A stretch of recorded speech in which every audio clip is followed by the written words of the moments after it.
Okay, so today we're gonna make beef stroganoff. I've been making this dish for about 45 years. I've made it dozens of times and just followed my instructions. All the ingredients and the detailed instructions are gonna be in the description of the video. But just to go over everything that we have here, so we have steak that has been marinating in juice of one large lemon, some black pepper, and also what I did was that I took an onion, I grated it, and I squeezed the juice out of it and put it in here. That makes it easier when you want to remove the meat from the dish and fry it, because you don't want to get any of the onion juice in there.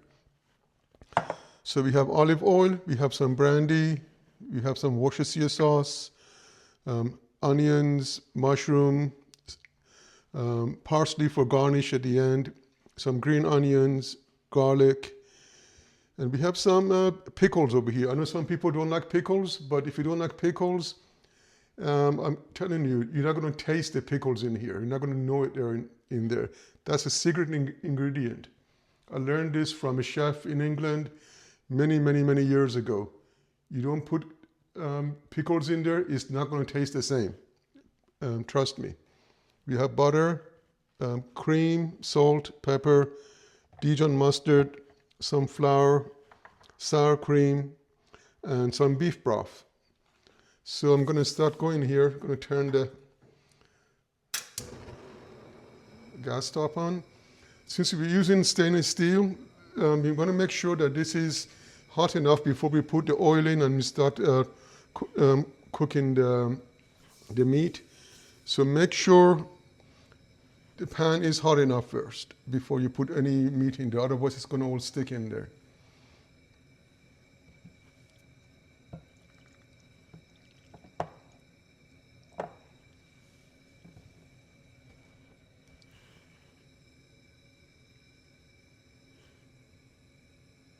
And then before I started, I actually boiled some water for the pasta that I'm going to be using. You can cook this with serve this with either pasta or rice. I'm going to be using pasta today. It's a little bit easier than cooking rice. So this should be warm enough. I'm using grapeseed oil. You can use olive oil if you want. Either is going to work.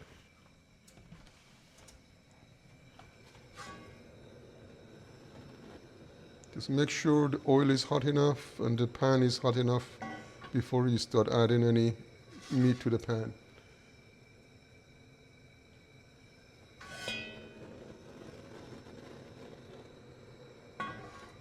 I have an extra bowl over here, and you're going to see why in a minute. You want to cook the meat in a way that they're not touching each other, because you don't want to overcrowd the pan. If you overcrowd the pan, you're going to get a lot of liquid coming out of this, and it's not going to be frying properly. So just don't put too much in here. Just put enough so that there's enough room in between all the pieces of meat. And as soon as you see them cooked for about a minute or so on each side, you turn it over. Don't need to keep stirring this. There's no stirring of meat. You just put it in here, cook it for about a minute or two on each side. When it's brown enough, you turn it over. And when it's cooked, you put it in a bowl.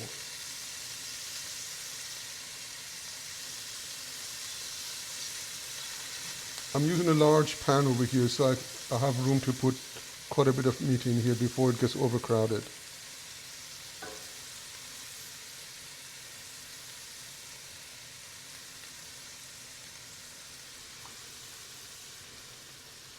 And I'm using fairly high heat here.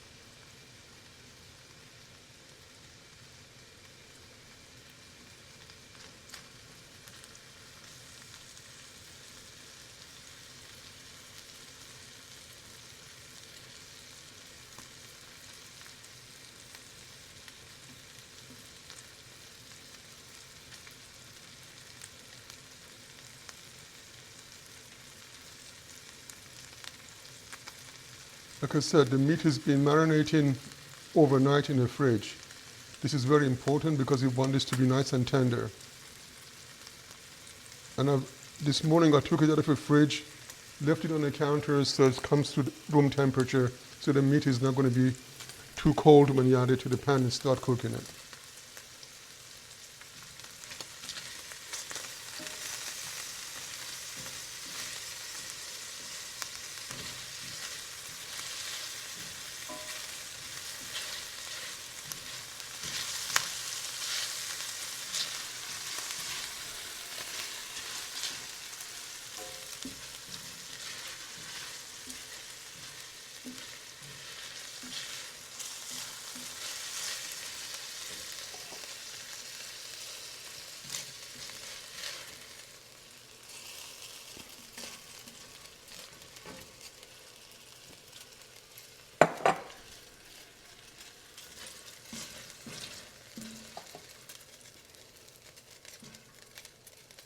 Like you said, it only takes a couple of minutes for each batch. Just make sure you use multiple batches so they don't stick together. There's room in between the pieces of meat. And don't worry about the brown bits at the bottom. We're going to take care of that in a moment after this is all done.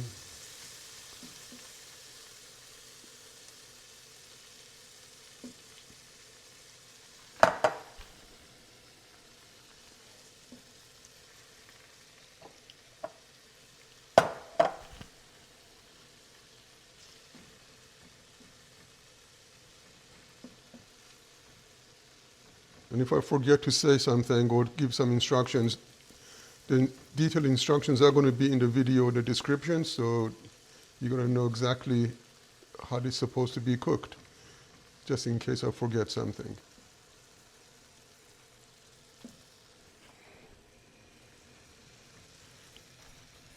I'm going to keep covering this so it keeps warm.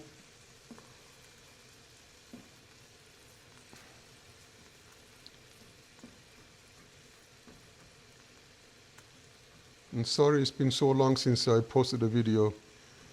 I've been busy being retired.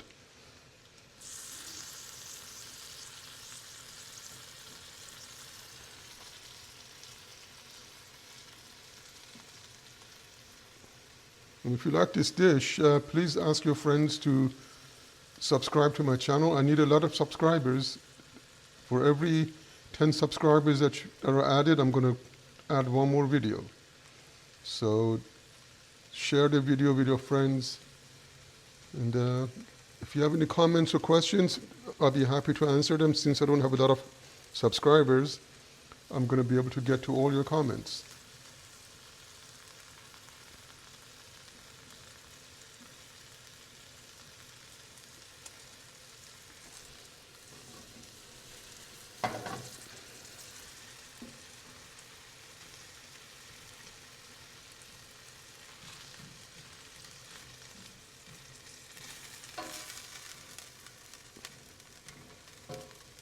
You notice the second batch cooks a little bit faster than the first batch. So make sure the meat is not burnt. It's just cooked through. They're very thin, so it doesn't take much time to cook.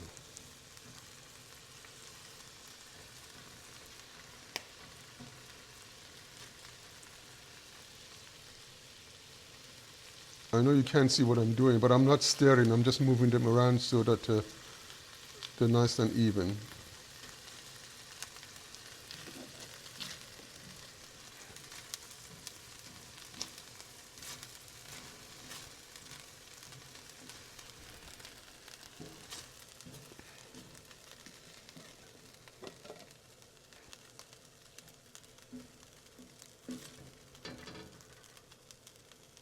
This is by far my favorite dish, so I hope you guys like it too.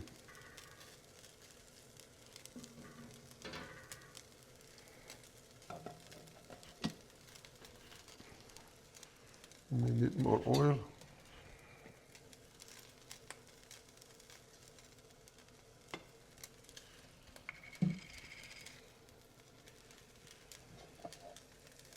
Yeah, try not to get any of that onion juice in there if you can.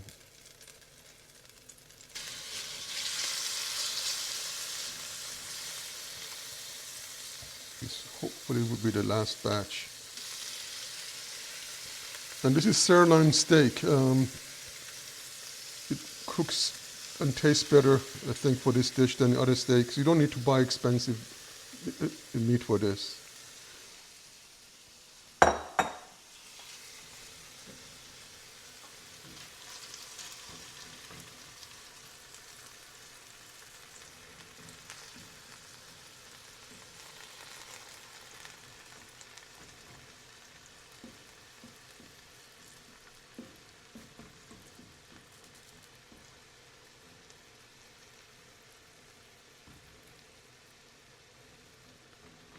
So once the last batch is cooked through, we're going to add the rest of the beef back in here with some brandy. The brandy we're going to use over here really is for the taste of the brandy itself. The alcohol is going to all evaporate, so there is not going to be any alcohol in this. So after you add the brandy in here, it's all going to alcohol is going to be all gone. All you're going to be left with is a taste of the brandy. I'm not using anything expensive, it's just some cheap brandy over here.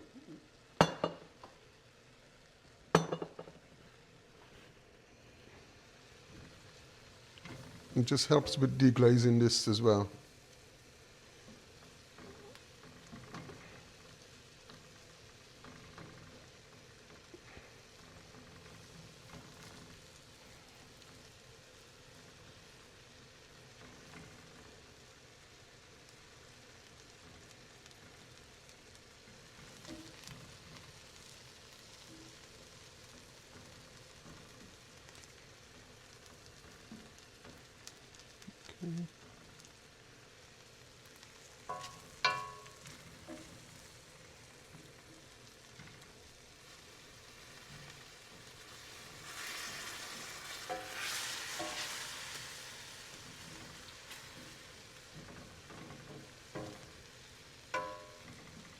Almost done with the beef.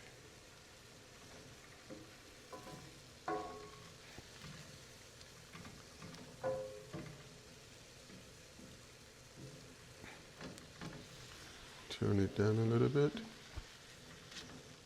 Okay. Like I said, I'm going to add the beef back in. Keep this bowl handy because we're going to remove the beef in a second after we put the brandy in and cook it for a little bit.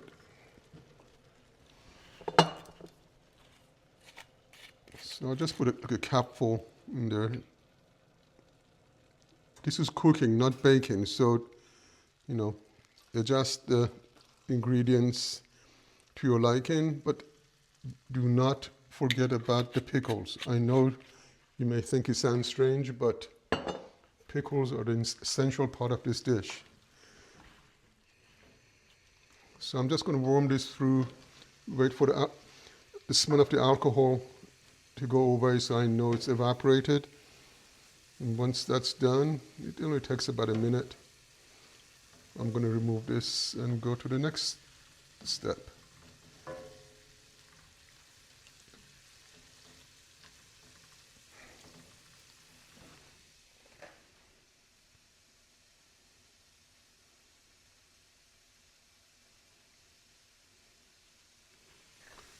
Okay.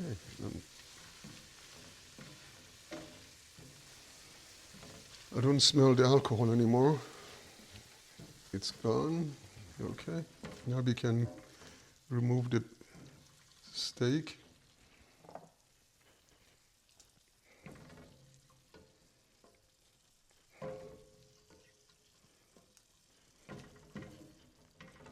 Notice the bottom of the pan is all deglazed. You don't see any burnt bits in here at all anymore. Alcohol or the brandy basically takes care of that.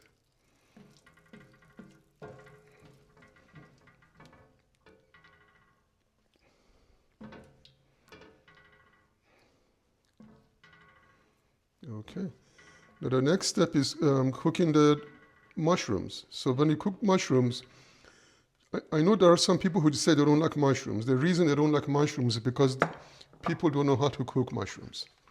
They make them all soggy. And that's what people don't like mushrooms. So what we're going to do here is I'm going to add some butter. Mushrooms are already cut and ready to go. Let's turn this up a little bit.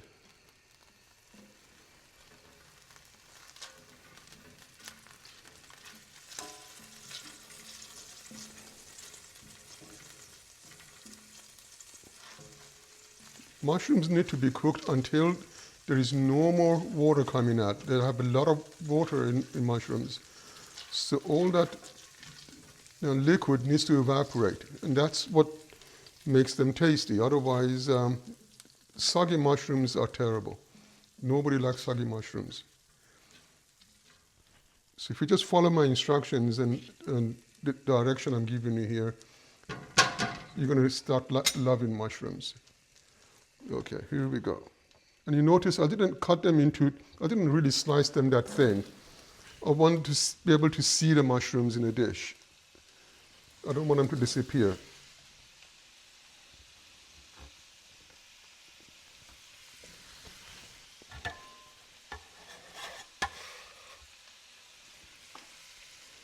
Now to help with evaporation, we're going to put some salt in there. Salt helps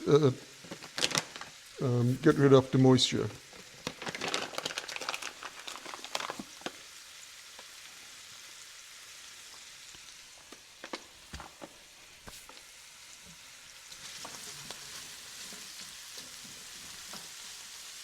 Now this could take a little while because, like I said, you need to make sure all the water is evaporated.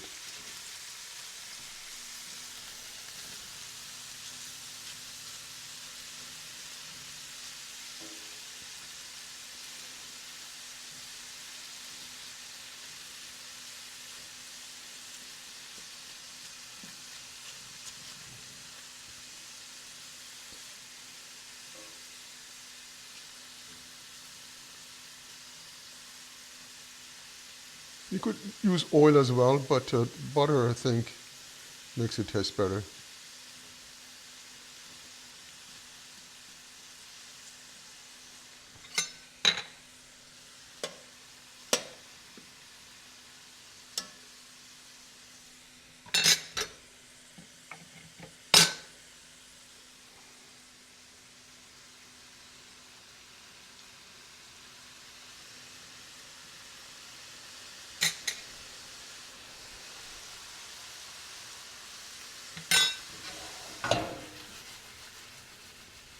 When the pan is nice and hot, nothing sticks to it.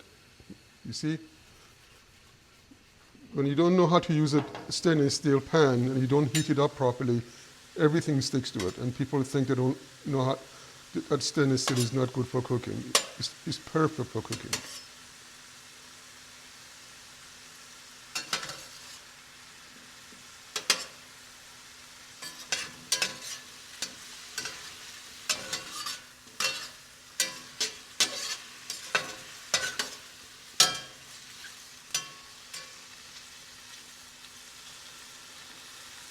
Now we washed the mushrooms this morning, cut them up and let them dry.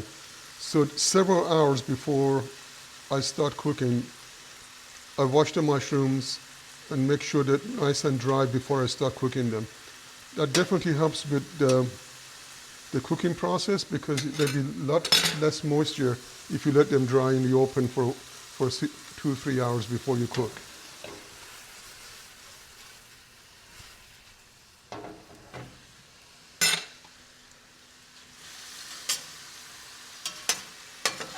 The next step is going to be adding the onions. So once the mushrooms have been cooked through, and by cooked through I mean they're nicely browned, just like, they call it a Maillard reaction. Just like when you cook the beef, you want to see them nice and dark brown, almost burnt, not quite, but very close. You can still see the steam coming out, so they're not done yet.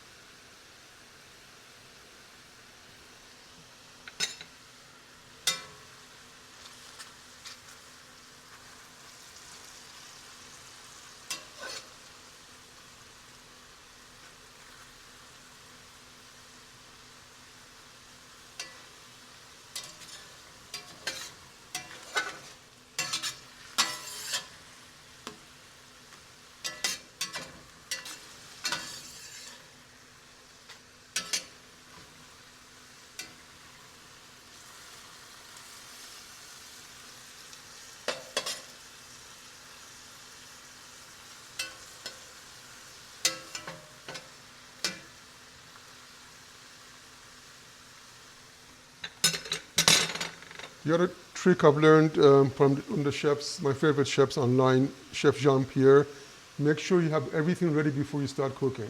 He called it mise en place. Get everything ready.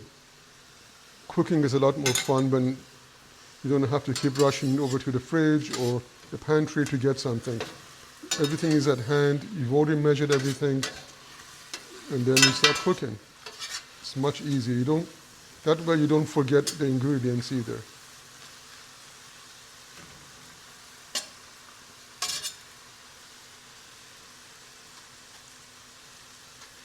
Okay, I think the mushrooms are very close to being done.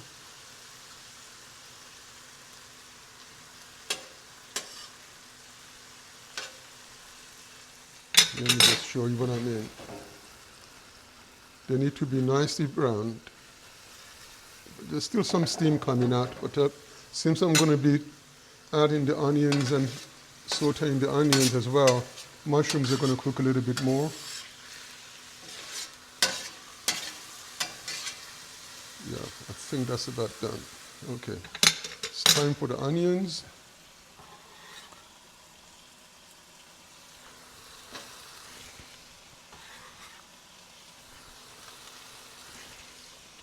The onions are also cut rather large. They're not sliced that thinly.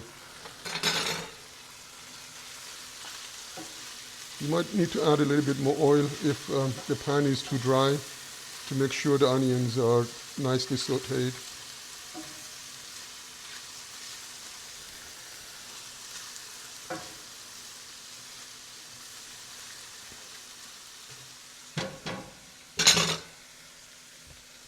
Yeah, I think I need a little bit more oil in there.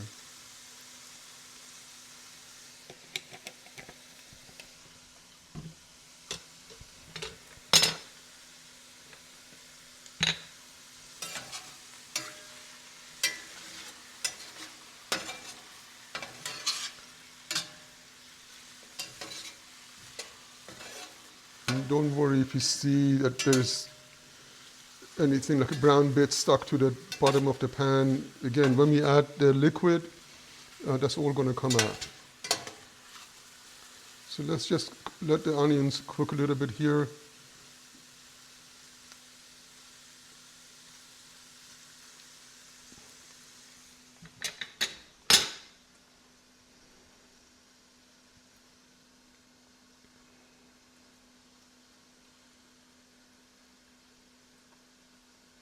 So this part of the process could take 7 or 8 minutes for cooking the onions and the mushrooms together.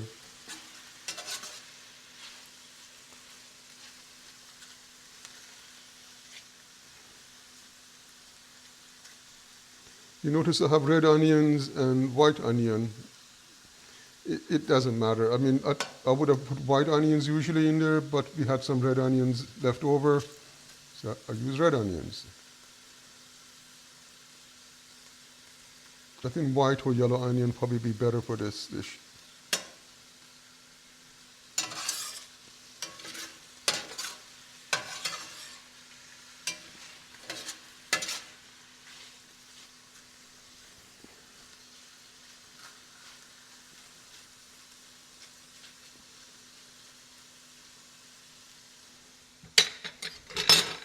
Let me see how long the pasta needs to cook.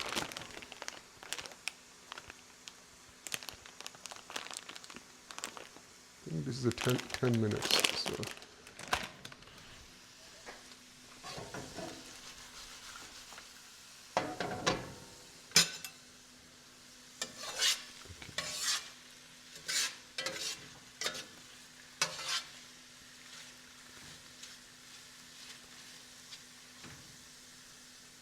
We are almost there with the onions.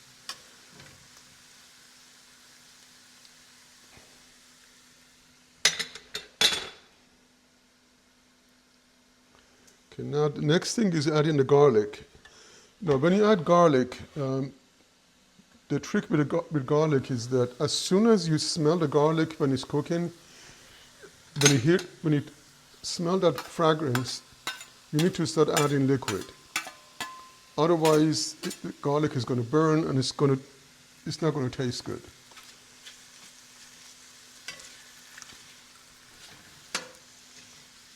And it doesn't take that long for the garlic fragrance to come out. So just keep an eye on it. Don't walk away. Don't do anything else.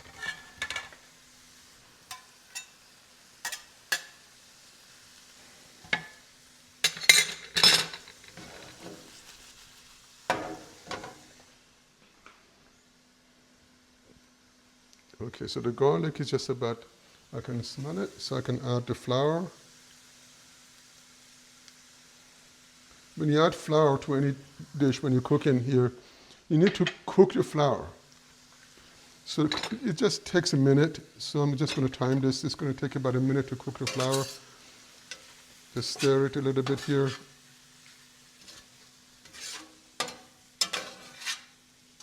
The final dish needs to be a little bit thick. It shouldn't be runny, so I may have to add more flour later, or if it's too thin, I might use some cornstarch. So I'm going to make that adjustment at the end if I need to, but right now, this should be enough. Yeah, the exact amount really depends on how much onions you have in here, how much oil you've added. So I think that's about done for the flour. Now we're going to add 1 cup of beef broth.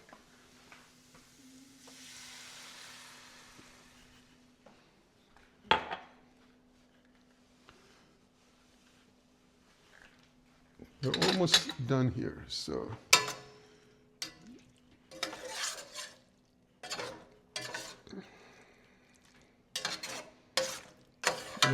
I'm scraping the bottom of the pan in case there are any bits stuck in there, like any meat or anything else.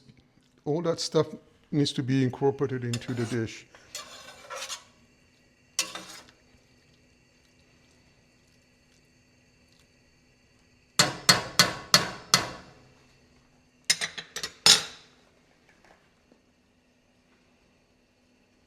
So this needs to cook bring it to a boil. Let it cook for a couple of minutes until the sauce is nicely thickened up. As you can see, it's starting to thicken up here.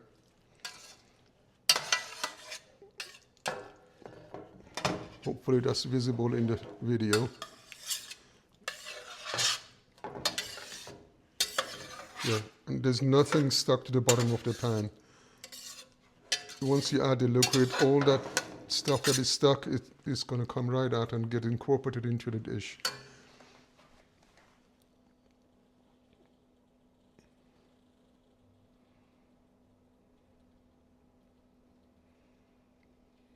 Okay, now it's time to add the cream. So let's turn this down. Add the cream. I'm using about 3/4 of a cup of a cream for this amount of meat and onions and everything. So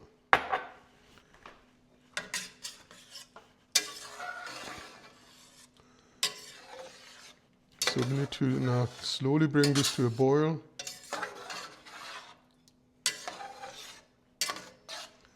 We turn the pasta on, the water for the pasta.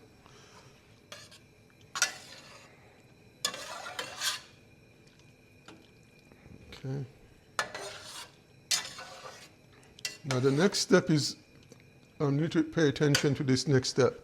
We're going to be adding sour cream. So when you're adding sour cream to any dish that is hot, it's going to curdle. So for you to stop that curdling, what you need to do is you need to temper the sour cream. And I'll show you how to do that in a second. So once this comes to a boil, I'm going to get a few teaspoons of this liquid and put it into the sour cream, mix it up. That tempers the sour cream, so it comes to not to the exact temperature, but it gets a little bit warmer. That way, when I add the sour cream to the dish, it's not going to curdle.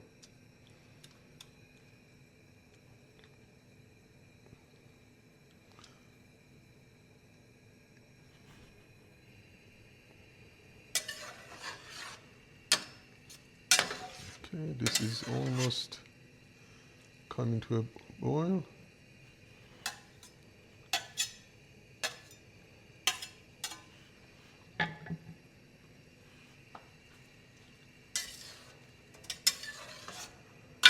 Okay, yeah, that's that right.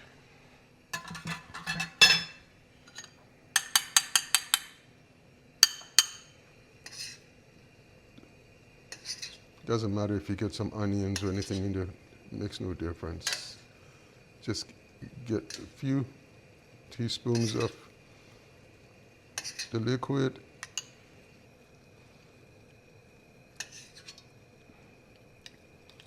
Mix it up nice and well.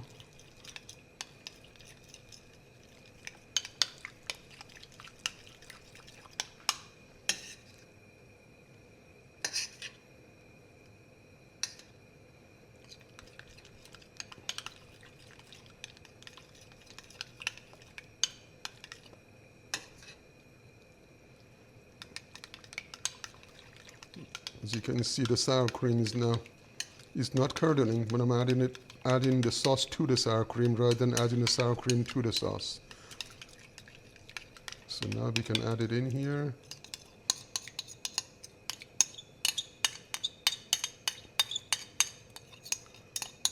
Don't want to waste anything. Okay.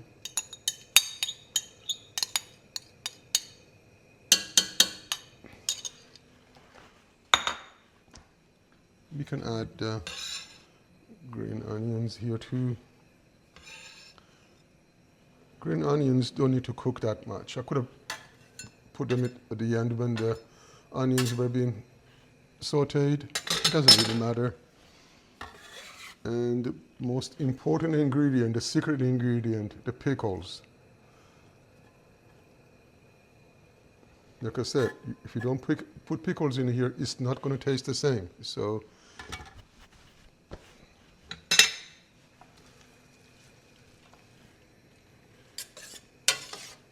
since I added sour cream in here, I'm just going to slowly bring it to a boil and let this cook a little bit here. You can add Worcestershire sauce.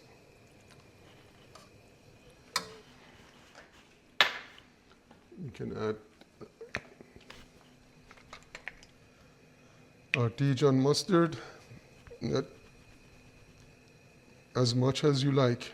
I want to put not too much, but just enough. Okay.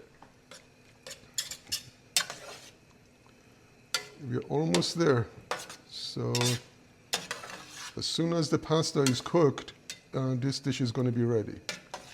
Like I said, if you get everything ready ahead of time, as you can see, it doesn't take that long to make this dish.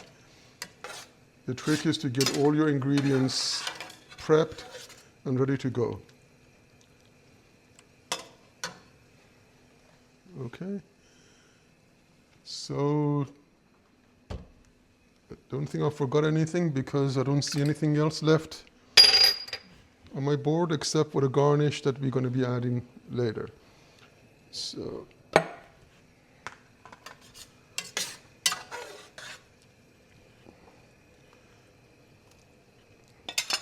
add the meat.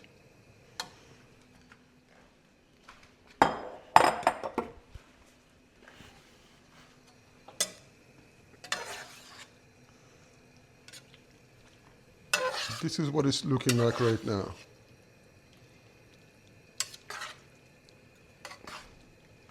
Now, you may need to add more cream if you think it's not liquid enough, but I think this should be okay. I'm going to taste it in a second after it comes to a boil and it starts cooking a little bit more. Then I can adjust it for salt and pepper.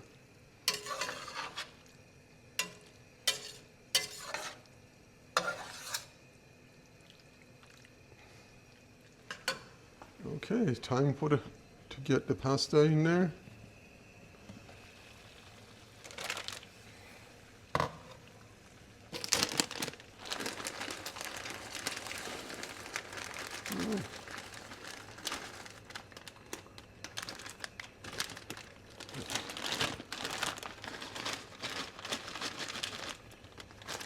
This should be enough for 4 people. So, let's see, pasta needs to cook for, I don't know, 9 minutes. Okay. 9 minutes. 9 minutes counting down. If you have an Apple Watch, you don't need to press and find a timer. You can just hold the crown button and then say the number of minutes that you want for your timer. It starts a timer for you automatically.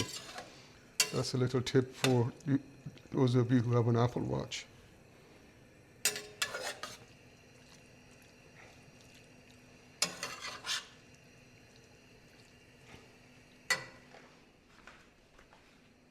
Let me get a spoon.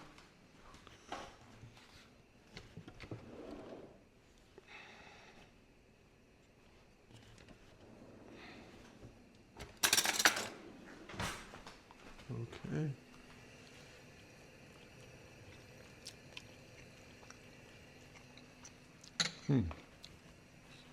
Wow. Needs a little bit more pepper, but this is amazing, if I say so myself.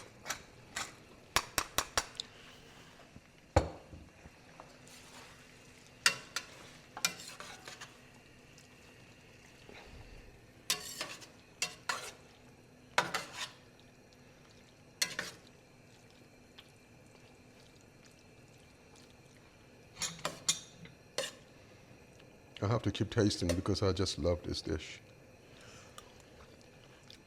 Wow.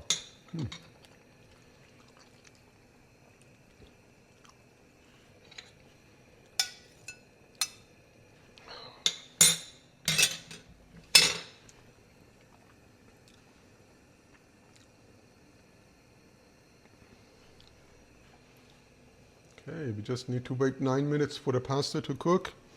This is what the finished meal looks like. And I'll take a picture of it at the end when we serve it over pasta. I'm not going to waste your time waiting for 9 minutes for the pasta to cook. So we're going to end the video somewhere around now. Hope you guys enjoyed this video.